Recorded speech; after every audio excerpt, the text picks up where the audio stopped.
Hello friends, स्वागत है आपका। आज हम एक चर्चित किताब का रिव्यू करने वाले हैं। पिछले कुछ समय में इस किताब की काफी चर्चा हुई है। बहुत से लोग इसे लाइफ चेंजिंग कहते हैं, जबकि कुछ लोगों का मानना है कि यह सिर्फ एक और सेल्फ हेल्प बुक है। तो सवाल है, क्या यह किताब सच में पढ़ने लायक है? इस किताब की सबसे बड़ी खासियत यह है कि यह आपको दूसरों को बदलने की सलाह नहीं देती। लेखक का पूरा ध्यान इस बात पर है कि हम खुद अपनी जिंदगी में सबसे बड़ी रुकावट कैसे बन जाते हैं। लेखक बार बार सेल्फ सबॉटेज की बात करते हैं। आसान भाषा में इसका मतलब है कि हम कई बार वही फैसले लेते हैं जो हमारे ही नुकसान में होते हैं, जैसे काम टालना, बार बार ओवरथिंकिंग करना, गलत रिश्तों में बने रहना या बदलाव से डरना। मुझे इस किताब की सबसे अच्छी बात यह लगी कि यह केवल समस्या नहीं बताती, बल्कि उसके पीछे की मानसिक प्रक्रिया को भी समझाने की कोशिश करती है। किताब कहती है कि हमारा दिमाग हमें सुरक्षित रखना चाहता है, इसलिए वह पुराने पैटर्न नहीं छोड़ना चाहता। यही वजह है कि हम बदलाव चाहते हुए भी बार बार वहीं लौट जाते हैं। हालांकि इस किताब की कुछ कमियां भी हैं। अगर आपने पहले बहुत सारी सेल्फ हेल्प किताबें पढ़ी हैं, तो कई आइडियाज आपको जाने पहचाने लग सकते हैं। कुछ चैप्टर्स में लेखक एक ही विचार को अलग अलग तरीके से दोहराते हैं। ऐसे रीडर्स को किताब थोड़ी लंबी महसूस हो सकती है।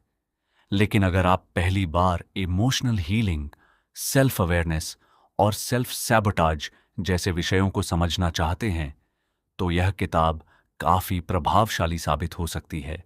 अगर आपको लगता है कि आप मेहनत तो करते हैं, लेकिन बार बार खुद ही अपने रास्ते में रुकावट बन जाते हैं, अगर ओवरथिंकिंग, सेल्फ डाउट या प्रोक्रेस्टिनेशन आपकी सबसे बड़ी समस्या है, तो यह किताब पढ़ना आपके लिए फायदेमंद हो सकता है।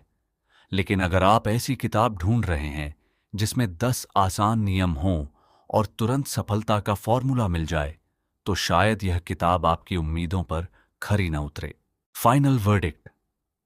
मेरे हिसाब से द माउंटेन इज यू उन सेल्फ हेल्प किताबों में से नहीं है जो सिर्फ मोटिवेशनल बातें करके आपको कुछ समय के लिए उत्साहित कर दें, लेकिन यह किताब आपको अपने अंदर झांकने पर मजबूर करती है। यह समझाती है कि हमारी जिंदगी की सबसे बड़ी रुकावट अक्सर बाहरी परिस्थितियां नहीं, बल्कि हमारी अपनी सोच, आदतें और इमोशनल पैटर्न्स होते हैं। इस किताब की सबसे बड़ी ताकत इसकी साइकोलॉजी है। लेखक सेल्फ सैबोटाज जैसे कठिन विषय को सरल भाषा में समझाते हैं और यह एहसास दिलाते हैं कि बदलाव की शुरुआत हमेशा हमारे भीतर से होती है। हालांकि किताब पूरी तरह परफेक्ट नहीं है।